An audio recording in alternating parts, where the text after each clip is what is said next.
on to the next story, let's talk about a sad incident in this particular case that is coming from the camp of Patoranking, or at least Patoranking's family.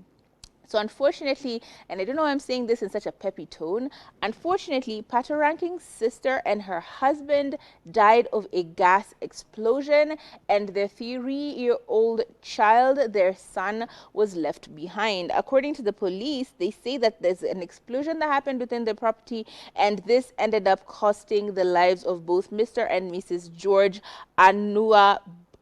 Anuabuchi in Abakaliki in Nigeria. These names are always so difficult to pronounce. Why am I laughing? It's a sad story. Sorry. Let me get somber.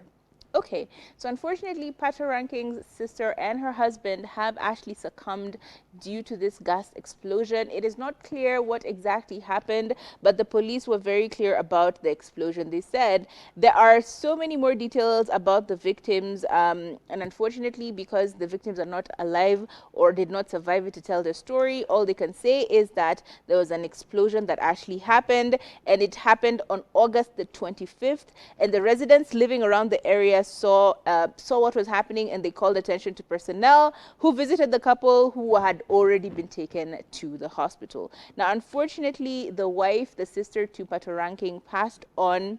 Her name was Chuma. She passed on sometime in August, but her husband has unfortunately also passed on, but this happened in September. So I feel like it's important for us to recognize their lives, Chuma and her husband. May you rest in peace.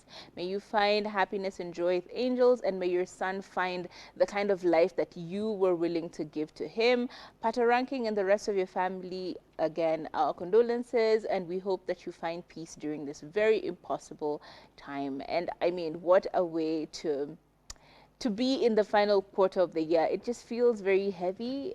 It's just such a heavy thing to lose your sister and the husband who you probably were very good friends with. It's very, and to leave behind your child, that's insanely heavy. We hope that they all find peace during this very, very troubling and difficult time.